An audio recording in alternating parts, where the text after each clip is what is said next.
Scotland के Glasgow में भारत के लिए एक बड़ी खुशखबरी आज वहां से आई। 2030 में गुजरात का अहमदाबाद शहर कॉमनवेल्थ गेम्स की मेजबानी करने वाला शहर होगा।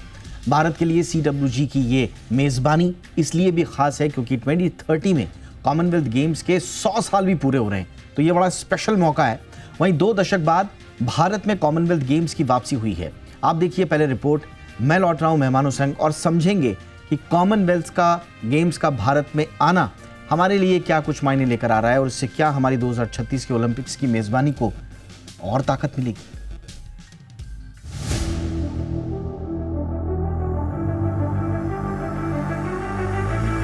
खेल जगत में भारत के लिए सबसे बड़ी खुशखबरी और क्या हो सकती है कि तमाम देशों को पछाड़ते हुए भारत ने कॉमनवेल्थ गेम्स 2030 की मेजबानी आखिरकार हासिल कर ली है। बुधवार को स्कॉटलैंड के ग्लासगो में कॉमनवेल्थ स्पोर्ट्स एग्जीक्यूटिव बोर्ड की बैठक में अहमदाबाद को होस्ट सिटी घोषित किया गया। 15 साल के बाद भारत को एक बार फिर कॉमनवेल्थ गेम्स की मेजबानी मिली है। इससे पहले 2010 में नई दिल्ली को कॉमनवेल्थ गेम्स के आयोजन का मौका मिला था और तब भारतीय खिलाड़ियों ने परचम लहराते हुए न केवल 38 गोल्ड अपने नाम किए बल्कि पदकों का सैकड़ा पार करते हुए 101 मेडल भी जीते। बता दें कि 20 साल बाद यानी 2030 में भारत में इस तरह का कोई मल्टी स्पोर्ट्स इवेंट होने जा रहा है। हम पहले भी बता चुके हैं कि 2010 में भी भारत को कॉमनवेल्थ गेम्स की मेजबानी मिली थी। वहीं इसके अलावा भारत 1951 और 1982 में एशियन गेम्स की सफलतापूर्वक मेजबानी कर चुका है, जबकि 2003 में हैदराबाद में एफ्रो एशियन कप का आयोजन हो चुका है। लेकिन कॉमनवेल्थ गेम्स की मेजबानी मिलना वाकई भारत के स्पोर्ट्स इकोसिस्टम के लिए एक बड़ी बात है। ये महज एक खेल आयोजन नहीं बल्कि इससे भारत की अंतर्राष्ट्रीय छवि, विकास क्षमता, इंफ्रास्ट्रक्चर और विजन का पता चलता है। अब तक ऑस्ट्रेलिया, इंग्लैंड, भारत, कनाडा और न्यूजीलैंड सहित 9 देश इसकी मेजबानी कर चुके हैं। सबसे ज्यादा 5 बार मेजबानी का रिकॉर्ड ऑस्ट्रेलिया के नाम है। भारत को कॉमनवेल्थ गेम्स 2030 की मेजबानी मिलना क्यों अहम है, इसे भी समझते हैं। 2030 की कॉमनवेल्थ गेम्स की मेजबानी कई मायने में अहम है। इससे ओलंपिक गेम्स 2036 की मेजबानी को लेकर भारत की दावेदारी और मजबूत होगी। भारत 2036 की ओलंपिक गेम्स की मेजबानी की तैयारी को लेकर आहिस्ता आहिस्ता ही सही लेकिन मजबूती के साथ अपने कदम बढ़ा रहा है। पीएम मोदी ने लाल किले से साफ कर दिया था कि भारत की अपनी तैयारियां जोरों पर हैं और पिछले साल नवंबर में भारत ने ओलंपिक गेम्स 2036 की मेजबानी हासिल करने के लिए दावेदारी भी पेश कर दी है। तो ऐसे में कॉमनवेल्थ गेम्स 2030 सही मायने में ओलंपिक 2036 की दावेदारी का पहला पड़ाव साबित हो सकता है। ब्यूरो रिपोर्ट, जी न्यूज़।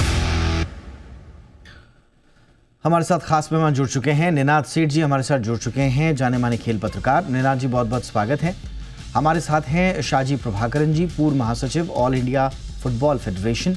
बहुत बहुत स्वागत है प्रभाकरन जी आपका भी हमारे शो पे। निनाद जी, चर्चा की शुरुआत आपसे ही।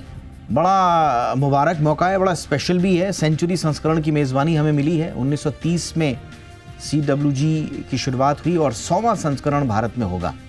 ये एक दुर्लभ सम्मान है, एक दुर्लभ संयोग तो नहीं से कहा जाएगा, लेकिन ये दुर्लभ सम्मान है हम लोगों के लिए। साख भी हमारी बढ़ रही है, लेकिन क्या कुछ तैयारी है हमारी सर, और क्या कुछ बदलना अभी बाकी है 2030 तक? देखिए, बहुत बड़ी जिम्मेवारी भी है, जैसे आपने कहा सम्मान भी है और जिम्मेवारी भी है। पर हमने ये नहीं भूलना चाहिए कि भारत जो है, पिछली बार जब हमने मेज़बानी की थी कॉमनवेल्थ की, उससे बहुत चेंज हो गया है स्पोर्ट्स के मायने में। हमारा अब ध्यान प्राइवेट सेक्टर का भी और गवर्नमेंट का भी स्पोर्ट्स पे बहुत रहा है। खेलो इंडिया आगे बढ़ा है। हमने 3 चीज़ें देखनी है। पहली बात, इंफ्रास्ट्रक्चर। गुजरात बड़े प्रोजेक्ट्स के लिए वेल नोन है। अगर ये गुजरात में हो रहा है तो आप इतना समझिए कि आधा जॉब तो हो गया, क्योंकि वहाँ पे एक तरह से इंफ्रास्ट्रक्चर फर्स्ट अप होता है, उसके बाद एक बार वो इंफ्रास्ट्रक्चर बनाते हैं, उसके बाद वो डेवलपमेंट देखते हैं। मेरे को लगता है कि प्रधानमंत्री के डायरेक्ट इंटरेस्ट होने के कारण इंफ्रास्ट्रक्चर तेज़ी से डेवलप होगा। दूसरी बात, मुझको लगता है कि पिछली बार के से बहुत ज़्यादा मेडल आएंगे, क्योंकि शूटिंग जो हमारा एक बहुत बड़ा गढ़ है वो पिछली बार नहीं था, और इस बार जब आएगा तो वो शूटिंग का होने की बहुत चांसेस हैं। और सबसे बड़ी बात, एथलेटिक्स। हमारे भारत में एथलेटिक्स का कोई नामो निशान नहीं था, पर चाहे ट्रिपल जंप हो, चाहे हाई जंप हो, चाहे लॉन्ग जंप हो, अब भारत वापस फोरफ्रंट पे आ रहा है। और हमने ये नहीं भूलना चाहिए कि स्टेट पैसा खर्च रहा है स्टेट, चाहे हरियाणा के गांव हो जो फेमस गांव हैं जहां से रेसलर्स निकलते हैं, या ऐसे कई पॉकेट्स ऑफ एक्सेलेंस डेवलप हो रहे हैं। मेरे को लगता है कि 2030 में की मेज़बानी हमारे लिए एक द्वारपाल की तरह होगी। ओलंपिक का चांस बढ़ता जा रहा है। पर एक चीज़ मैं ज़रूर कहूँगा, पिछली बार जो कॉमनवेल्थ गेम्स हुए थे उसमें 1600 करोड़ खर्च हुए थे, हमें कम से कम 2500 करोड़ खर्चने पड़ेंगे। और एक बिटर एक्सपीरियंस है बहुत बड़े स्कैम्स का जो दिल्ली में हुए थे कॉमनवेल्थ गेम्स, उससे लेसन और अकाउंटेबिलिटी लेनी पड़ेगी। एब्सोल्युटली, लेसन्स तो हमारे बहुत सारे हैं, बड़े कटु अनुभव हैं, कुछ आध उपलब्धियां भी हैं, ऐसी बात नहीं है, लेकिन उन अनुभवों के साथ हमें आगे बढ़ना है 2030 में। लेकिन इंफ्रास्ट्रक्चर डेवलपमेंट से लेकर मोरल बूस्ट से लेकर बहुत सारी चीज़ें बदलने की बात कही जा रही है। प्रभाकरन सर, थोड़ा सा हमें बताइए कि एक खिलाड़ी के मन मस्तिष्क पर कितना असर पड़ता है जब आपका देश, जिस कंट्री को आप रिप्रेजेंट करते हैं, वैश्विक पटल पर इतने बड़े आयोजन की मेज़बानी करता है। तो एक स्पोर्ट्समैन, एक स्पोर्ट्स पर्सन के मेंटल और मोरल स्थिति पर क्या असर पड़ता है सर? इसका क्या मायने हमारे लिए 2030 के कॉमनवेल्थ मेज़बानी के? ये तो बहुत मतलब इम्पोर्टेंट क्षण है देश के खेल के भविष्य के लिए, क्योंकि जब कॉमनवेल्थ गेम्स 2030 में होगा तो डेफिनेटली हमारे मेडल्स और परफॉर्मेंस, क्योंकि एक है कि मेडल और दूसरा है कि परफॉर्मेंस का लेवल कहाँ तक हो।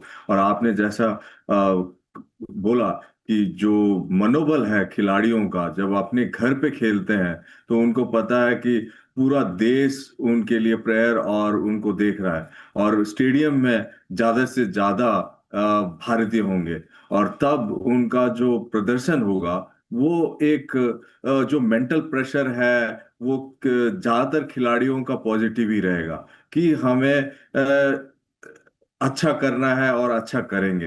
तो डेफिनेटली सारे जो खिलाड़ी 2030 में अपना मतलब टारगेट रख रहे हैं कि हम कॉमनवेल्थ गेम्स में इंडिया को रिप्रेजेंट करेंगे, वो अभी से उनकी तैयारी शुरू हो जानी चाहिए और उनको वैसा सपोर्ट देना चाहिए ताकि वो कॉमनवेल्थ गेम्स के बाद जब वो ओलंपिक्स में जाएं तो हमारा परफॉर्मेंस जो है और भी बढ़िया हो, अच्छा हो और 2028 से बेटर हो। तो डेफिनेटली ये कॉमनवेल्थ गेम्स का जो इम्पैक्ट है वो बहुत रहेगा, क्योंकि एक local infrastructure, not only sporting but बाकी इंफ्रास्ट्रक्चर्स का भी डेवलपमेंट होगा, और खिलाड़ियों को स्पेशल फोकस दिया जाएगा और स्पेशल ग्रांट्स होंगे, बजट होंगे, उनकी जो ट्रेनिंग है, सब कुछ। तो हर चीज में इसका फर्क पड़ेगा और मुझे लगता है कि एक गेम चेंजिंग मोमेंट होगा इंडियन स्पोर्ट्स के लिए ओवरऑल। और जिस तरह से हमारी कोशिश है कि 2036 में इंडिया ओलंपिक्स की मेजबानी करे, तो उसके लिए भी एक जो प्रिपरेशन है वो अब शुरू हो गया एक तरह से, क्योंकि हम कॉमनवेल्थ गेम्स को ही जो है जो फैसिलिटीज डेवलप कर रहे हैं ज्यादातर उसी का ही यूटिलाइजेशन होगा अगर हम ओलंपिक्स होस्ट करते हैं, क्योंकि ओलंपिक गेम्स में और भी इवेंट्स होते हैं ज्यादातर। तो डेफिनेटली ये जो एक्सपीरियंस रहेगा खिलाड़ियों के लिए भी, इसके ऑर्गेनाइजेशन के लिए भी, और इसकी हमारी एक कैपेसिटी जो होगी वो बिल्कुल तैयार होगी सर। इस पे बातचीत अब शुरू भी हो गई मेजबानी है, के लिए। आपने बिल्कुल सही कहा सर। और ये सबसे बड़ा सवाल अब ये भी है, निनाद जी जरा बताइए, हमारी 2036 की ओलंपिक मेजबानी कितनी प्रबल हुई है? पास्ट में हमारे पास एक्सपीरियंस है, गोल्ड कोस्ट 2018 ऑस्ट्रेलिया का कॉमनवेल्थ, उसके बाद ये कहा गया कि ब्रिस्बेन 2032 ओलंपिक बिड को इसने काफ़ी हेल्प किया वहाँ। और क्या हमारे लिए भी वही सूरत हाल बन रहे हैं सर? हमारी पोजीशन स्ट्रांग होगी ओलंपिक मेजबानी के लिए? देखिए, ओलंपिक मेजबानी और कॉमनवेल्थ मेजबानी में ज़मीन और आसमान का फ़र्क होता है। फ़र्क ज़रूर पड़ता है। अगर आप सक्सेसफुली कॉमनवेल्थ गेम्स कर सकते हो तो फ़र्क बिल्कुल पड़ेगा, दावेदारी बढ़ेगी। लेकिन ओलंपिक्स के लिए जो खर्चा चाहिए, जिस तरह का इंफ्रास्ट्रक्चर चाहिए, छोटी छोटी बातें देखिए। ओलंपिक्स अगर अहमदाबाद में हुए, वो एक ड्राई जगह है, वो छोटी छोटी बातें भी मायना रखती हैं। तो हमको देखना पड़ेगा हम कितना चेंज कर सकते हैं। मुझको लगता है हमने ये भारत में हमारी एक हमेशा वीकनेस रहती है, हम बहुत ज़्यादा आगे की सोचते हैं। हमने सीधा कॉन्सेंट्रेट करना चाहिए कि हम कॉमनवेल्थ गेम्स अच्छी तरह करें, अच्छी तरह खर्चा करें, अच्छी तरह हम उसमें परचम अपना लहराएं। और जैसे हमने वो पिक्चर में देखा था कि जाड़ा पाड़ने का टाइम आ गया, दायित्व हमारे पास है, दंगल शुरू होने वाला है। एब्सोल्युटली, ये आपने सही कहा कि पहले इस बात पर फोकस किया जाए कि 2030 के हमारी कॉमनवेल्थ की मेज़बानी शानदार रहे। फिर आगे तो आज नहीं तो कल हमें मेज़बानी मिलेगी। पूरी दुनिया इस बात को लेकर आश्वस्त भी है, हम भी हैं। कब मिलेगी इसके लिए जल्दबाजी करना ठीक नहीं। अब आते हैं कि हमारा जो घरेलू परिस्थितियां हैं खेलों की, वो कितनी बदलेगी। प्रभाकरन सर, आज भी हमारे यहाँ बहुत सारी दिक्कतें हैं। ग्रास रूट लेवल पे इंफ्रास्ट्रक्चर की कमी है। अब ठीक है, अहमदाबाद और आसपास में 8-10 नई फैसिलिटीज़ आएंगी, हज़ारों करोड़ का इंफ्रा आएगा, बट पूरे देश में एक खेल कल्चर को बढ़ावा देने की बात हो रही है। अगर आप अलग अलग इलाकों में जाएंगे, ग्रास रूट इंफ्रा की कमी है, अर्बन रूरल डिस्पैरिटी बहुत है सर। अंडर डेवलप्ड जो इलाके हैं, शहरी क्षेत्रों में ही सारा का सारा निवेश आ रहा है, ग्रामीण क्षेत्रों का टैलेंट आज भी हिडन है सर। इसके अलावा जेंडर डिस्पैरिटी तो चलिए काफ़ी कुछ इसमें हमने अचीव किया है, अच्छा है, अब लड़के लड़कियां सब आगे बढ़ रहे हैं, लेकिन एक गवर्नेंस का इशू थोड़ा सा रह जाता है। और आप जिस विधा से आते हैं सर, सबसे बड़ी दिक्कत तो वहाँ पर भी है, कोचिंग और स्पोर्ट्स साइंस की कमी। क्वालिटी कोचेस का शॉर्टेज ये हमेशा से इंडिया का बड़ा प्रॉब्लम रहा है सर। हम कितना एक्सपेक्ट करें इन 2-3 बुनियादी चीज़ों पर कि 2030 की मेज़बानी हमें इन सारे के सारे सेक्टर्स में भी थोड़ा अच्छा बूस्ट करेगी? नहीं, बिल्कुल बहुत ही अच्छा सवाल है। और क्योंकि मैं ये तो कहूंगा कि जो आज का हमारा सिचुएशन है, देखें तो हमें, जैसा आपने बताया, बहुत सारी एरियाज में हमें इम्प्रूव करना पड़ेगा। और इसके लिए बहुत जरूरी है कि जो केंद्र से जो हमारा स्पोर्ट्स का बजट है, वो कम से कम 30,000 करोड़ का होना चाहिए साल का। और अगले 10 साल के लिए कम से कम 2 लाख करोड़ का स्पोर्ट्स का बजट होना चाहिए। क्योंकि क्या है कि देखिए, कुछ स्टेट्स अपने बजट को इम्प्रूव कर सकते हैं, लेकिन बहुत सारे क्षेत्र हैं, स्टेट्स हैं, वहां पे आज वो संभावना नहीं है कि स्पोर्ट्स में बहुत ज्यादा इन्वेस्ट कर पाए। अगर हम चाहते हैं कि प्राइवेट सेक्टर की इन्वेस्टमेंट स्पोर्ट्स में बढ़े, तो डेफिनेटली ऐसे सीड कैपिटल गवर्नमेंट को ज्यादा से ज्यादा स्पोर्ट्स में इन्वेस्ट करना पड़ेगा। और ये जरूरी नहीं है कि खाली स्पोर्ट्स में का बजट बढ़ेगा तो खाली स्पोर्ट्स का परफॉर्मेंस बढ़ेगा, ऐसा नहीं है। लेकिन इससे क्या है, जो इम्पैक्ट है वो बहुत सारे एरियाज में भी है। अगर हम एम्प्लॉयमेंट की बात करें, स्किल डेवलपमेंट की बात करें, और जो भी हम ग्रास रूट पे जब इंफ्रास्ट्रक्चर तैयार करेंगे, तो हमारे कम्युनिटी लेवल पे, तो हमारा स्वास्थ्य अच्छा रहेगा। तो स्वास्थ्य जो हेल्थ का बजट है वो कम होगा। डेफिनेटली हमें अगर एक हॉस्पिटल है तो हमारे पास उसके अराउंड 5 खेल परिसर होना चाहिए, ताकि हमें हॉस्पिटल कम जाना पड़े और हमारी स्वास्थ्य अच्छा हो। और डेफिनेटली जो कैपेसिटी गैप है, कोचेस हैं या ट्रेनर्स हैं, आपने जैसे गवर्नेंस की बात की, तो सारे जगह पे कैपेसिटी बिल्ड करने के लिए रिसोर्सेस चाहिए। हमारे पास टैलेंट की कमी नहीं है, बस हमें ये जो सिस्टम है, स्ट्रक्चर को सही जगह पर ले जाने के लिए कॉमनवेल्थ गेम्स को हमें यूज करके सारे, ये ऐसा नहीं होना चाहिए कि खाली अहमदाबाद सिटी, गुजरात और आसपास ही इसका इम्पैक्ट होगा। नहीं, पूरे देश में इसका इम्पैक्ट कैसे होगा, इसके लिए एक विजन डॉक्यूमेंट आना चाहिए। और तभी जो है पूरा देश इससे, बिल्कुल सर, उस इकोसिस्टम से जुड़ पाएगा। आपने लेकिन इतनी बढ़िया बात बोली सर, बहुत अच्छी बात आपने बोली। मैंने अरसे बाद इतना शानदार लॉजिक सुना है। और वाकई में आप एक हॉस्पिटल के इर्द गिर्द अगर 4-5 छोटे छोटे स्पोर्ट्स कॉम्प्लेक्सेस या स्टेडियम्स बना देते हैं जहाँ पर लोग आएँ, वर्जिश करें, खेलें, कूदें, तो देश में उस हॉस्पिटल की तो अहमियत हमेशा बनी रहती है, इसमें कोई शक नहीं है, लेकिन बर्डन कम हो जाएगा, हेल्थ बर्डन कम हो जाएगा, डिजीज़ बर्डन कम हो जाएगा। ये कितनी अच्छी बात प्रभाकरन सर ने कही है। ऐसा हो जाए तो फिर बात ही क्या है, लेकिन होगा कैसे निनाद जी? हमारा तो बड़ा क्रिकेट सेंट्रिक कल्चर है सर, सारी की सारी फंडिंग तो क्रिकेट ले जाते हैं। वो भी अच्छा स्पोर्ट्स है, उसमें भी हमारे देश ने नाम कमाया है, दुनिया भर के सुपरस्टार्स हमारे देश से, बड़ा गर्व है हमें। लेकिन जो फंडिंग और अटेंशन जितना क्रिकेट को मिलता है उतना बाकी पे क्यों नहीं? ये 70 और 30 या उससे भी नीचे का रेशियो क्यों है सर? और इस उसमें हमें कब जाना होगा कि हम स्पोर्ट्स में एक इन्वेस्टमेंट को नॉन क्रिकेट एरियाज में भी लेकर के जाएं?